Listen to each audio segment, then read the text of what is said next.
기다림에 관한 주제로 지금 5번째 시간으로 우리가 주님의 귀한 말씀을 나누고 있습니다.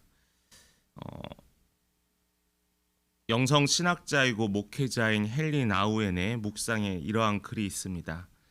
기다림은 영성 생활의 본질이다. 그러나 예수의 제자로서 우리의 기다림은 그냥 단순하게 막연하게 하늘만 바라보는 기다림이 아니라고 합니다.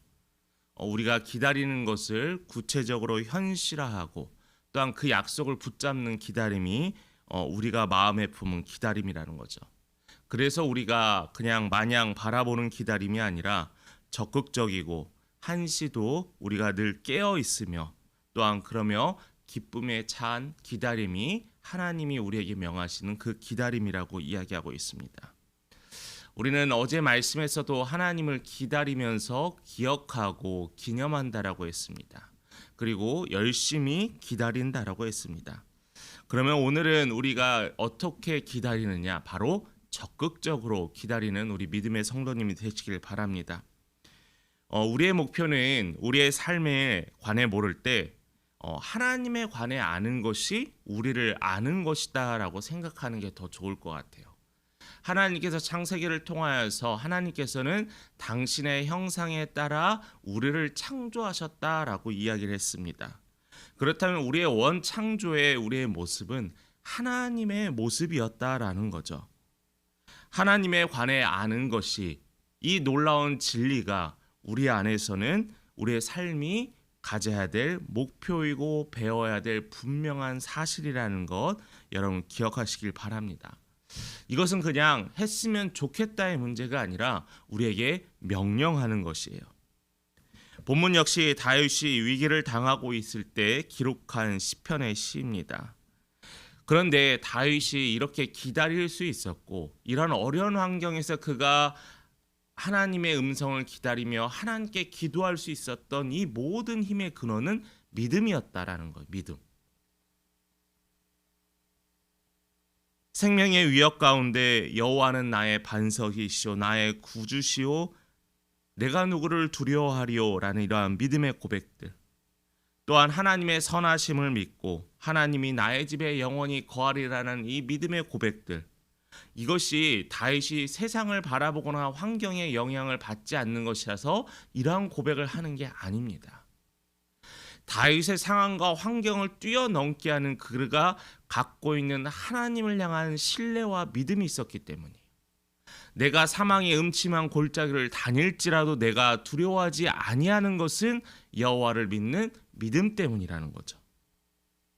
이게 바로 다윗이 여호와를 기다릴 수 있는 믿음의 근본이었습니다. 이러한 확신이 있지만은 다윗은 스스로 이러한 고백을 했던 것 같아요. 14절에 보면은 너는 여호와를 기다릴지어다. 또한 담대하며 여호와를 기다릴지어다. 다윗이 그만한 믿음을 가지고 하나님을 사랑하고 소망하는 이 다윗도 스스로 다짐하고 다짐했던 거예요. 뭐라고 하죠? 자기 자신에게 너라고 이야기하면서 소망한다, 신뢰한다라고 이야기를 합니다. 왜 그가 기다리고 소망하겠습니까? 평생 동안 다윗이 하나님을 바라보고 기다리고 소망했는데 왜 이 시간에도 그는 소망하고 그는 기다린다고 했을까요? 왜냐하면은 자신의 약함을 알기 때문이에요. 자신의 부족함을 알기 때문이라는 겁니다. 우리가 이 믿음이라는 것도 하나님께서 나를 도우시고 나를 붙잡고 강권하지 않으시면은 이 믿음이 헛된 모래성과 같을 수 있다라는 거예요. 나의 의지로 하나님을 믿습니다. 내가 하나님을 신뢰합니다가 아니에요. 하나님 내가 당신을 믿도록 나를 도우시고 내가 당신의 음성과 명령에 순종하게 하옵소서라는 기도가 오히려 어떻게 보면 더 정확하지 않을까 생각을 합니다. 하나님을 기다리는 것은 분명히 영적인 능력과 믿음과 연관이 있습니다. 하나님을 기다린다는 것이 단순히 어려운 일이 다가오거나 아니면 절망스러울 때 하는 것이 아니에요. 우리가 하나님을 마음에 품었기 때문에 가능한 것이, 이게 바로 적극적인 기다림의 특징이라는 겁니다. 아무것도 하지 않고 그냥 잘 되겠지라는 그냥 막연한 기대감이 아니라 하나님, 내가 하나님을 신뢰합니다. 하나님을 붙잡습니다. 흔들리지 않습니다. 나를 붙잡아 주옵소서라고 간구하는 것이 우리의 정체성이고 이 적극적인 기다림이라는 겁니다. 그래서 유진 피터슨이라는 이 목회자는 이런 이야기를 합니다. 기다리다와 소망하다를 구분하는데 이걸 파수꾼과 연결해서 비유를 들었습니다. 공경 속에 하지만 분명 내가 해야 할 뭔가가 있다라고 부르짖는 사람은 이것 가운데 중요한 것을 발견할 수 있습니다. 바로 당신이 해야 할 무언가, 더 정확하게는 당신이 되어야 할 무언가가 있다라는 거예요. 바로 우리에게는 파수꾼이 되라는 겁니다. 적극적인 파수꾼이라는 거예요. 파수꾼에게는 역할과 의무가 있어요. 기다림에 대해서 이 파수꾼은 불평하지 않습니다. 왜냐하면 이 파수꾼은 이 기다림이 그의 역할 중에 하나이기 때문이에요. 그렇다면 우리 믿음의 성도들이 갖고 있는 이 기다리다를 넘어서 적극적인 소망을 품는 성도들에게는 이 파수꾼의 역할이 필요하다는 거죠. 왜냐하면 기다림은 우리의 본연의 역할이기도 합니다. 악의 예수가 오실 그날을 기다렸고요. 또한 때때로 우리의 삶 속에서 인도하시고 이끌어 주실 그 소망을 기대했습니다. 때로는 나의 상황 속에서 하나님 나를 붙잡아 주시고 나를 이렇게 인도해 달라고 간구의 기도의 제목들도 있었습니다. 또한 가장 마지막에 최후의 우리의 생이 다하는 그날까지, 예수 그리스도가 이 땅에 다시 오시는 그날까지 우리가 흔들리지 않고 주께서 우리를 붙잡아 달라고 기도하는 겁니다. 이게 바로 파수꾼의 적극적인 역할이라는 거죠. 예수도 그랬습니다. 예수님도 그랬습니다. 기다려라, 기다려라. 아직 때가 이르지 아니하였다. 그래서 우리는 기다림을 선택했다라면은 세 가지를 생각해 볼 수 있습니다. 짧게 나눠보도록 하겠습니다. 반응하지 않고 대응하시길 바랍니다. 삶에서 의문이 풀리지 않거나 문제 해결이 늦어지면은 기다림의 시간을 낭비라라고 생각을 합니다. 물론 기다림은 어렵죠. 답답하죠. 또한 뭔가를 빨리 결정하고 해야지 내 안에 조급함이 사라지겠죠. 불안이 사라지겠죠. 그래서 우리는 어떻게 보면은 내가 모든 것을 다 알아야지만이 내가 마음이 편안하다라고 하는 잘못된 생각이 가질 수 있습니다. 그런데 여러분, 여기에서 이 기다림을 관점을 바꿔서 기다릴 수 있는 여러분이 됐으면 좋겠어요. 반응하지 않고 대응하는 게 뭐냐면 바로 내가 거기에 대해서 무엇을 하려고 노력하거나 발버둥 치려는 게 아니라 하나님께 반응하지 않고, 상황에 반응하지 않고 내가 하나님을 기다리는 것을 대응의 방법으로 생각한다는 겁니다.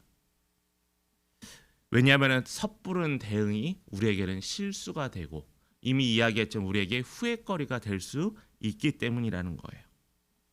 두 번째 방식은 기다림을 하나의 사건 이상으로 받아들이는 겁니다. 이 기다림이라는 것은 제자들이 감당해야 될 핵심적인 배움이고 사명이기도 합니다. 당연한 거예요. 그래서 어떻게 보면 기다림 내에도 우리가 훈련이 필요합니다. 아이에게 어렸을 때 이거 먹지 말고 잠깐 기다려라고 하면 아이가 되게 갈등을 합니다. 그러나 이 작은 기다림의 명령에 순종하는 훈련부터 해서 우리는 오랜 시간 동안 결과를 놓고 기다리는 그 훈련도 가능하다는 거예요. 그래서 기다림도 공부해야 되고요. 기다림의 시간을 어떻게 내가 기다리는 게 현명할지에 대해서 여러 가지 도전도 해보셔야 합니다. 혹시 여러분의 기도의 내용 중 가운데 이 기다림에 대해서도 추가해보는 건 어떨까요? 하나의 예를 들어봅니다. 하나님, 오늘 기다림이 필요한 순간들이 올 줄로 확신합니다. 그리고 이렇게 기도하세요. 우리는 하나님을 기다립니다. 이 안에는 소망이 달려 있고요. 이 안에는 믿음이 달려 있어요. 하나님만이 해줄 수 있다는 강력한 믿음과 신뢰가 있어요. 그래서 이 기다림을 나에게 오는 절망적인 상황이 아니라 나에게 여러 가지 매일매일 일어나는 사건들 중에 하나로 이 기다림을 받아들이라라는 말의 의미입니다. 그래서 이 기다림도요, 여러분이 지금 특별히 무엇인가를 기다리고 있지 않다면은 이 기다림을 준비할 수 있는 여러분의 삶, 또한 기도하며 이 기다림을 감당할 수 있는 인내할 수 있는 힘들을 위해서 여러분 훈련하시기 바랍니다. 마지막은 이 기다림도요, 의사결정의 한 가지입니다. 무엇을 해라, 하지 말아라, 멈추어라, 계속 해야만 한다. 이러한 다양한 의사결정 중에 기다리는 것도 하나의 의사결정이라는 거예요. 여러분, 교회가 무엇인가 특별한 결정을 하기 전에 그 과정이 필요합니다.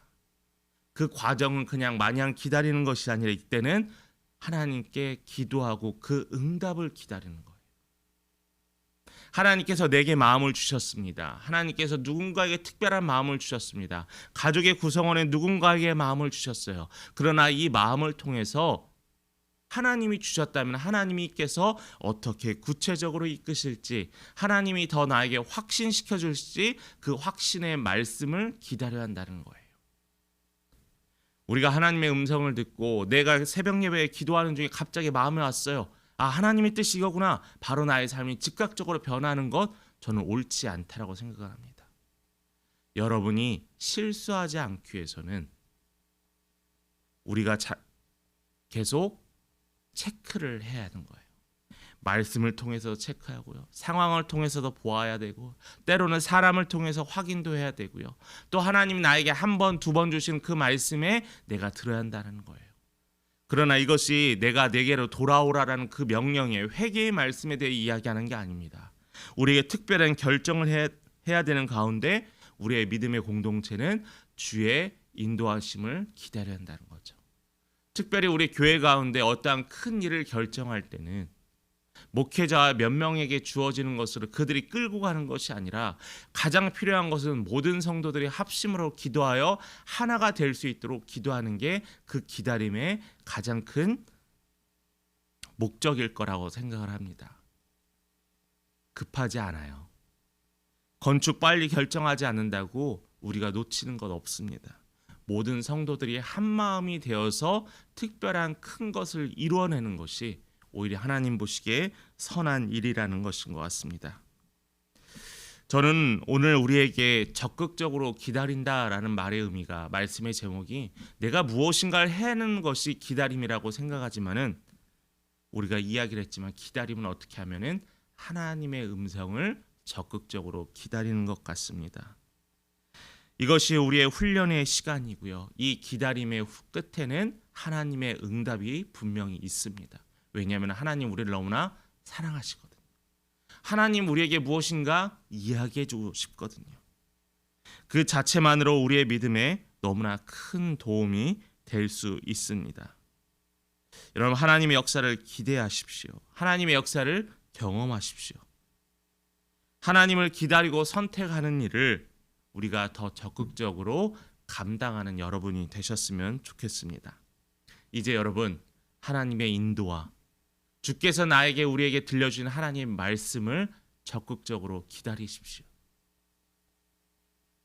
분명히 오늘 말씀에서는 이야기합니다. 강하고 담대하며 여호와를 기다릴지어다. 이것이 바로 오늘 2025년을 살아가며 우리에게 주어지는 또 하나의 기도 제목이 됨을 여러분 기억하시고, 또한 여러분의 이 기도가 여러분의 삶에서 계속적으로 훈련되어지기를 간절히 축원합니다.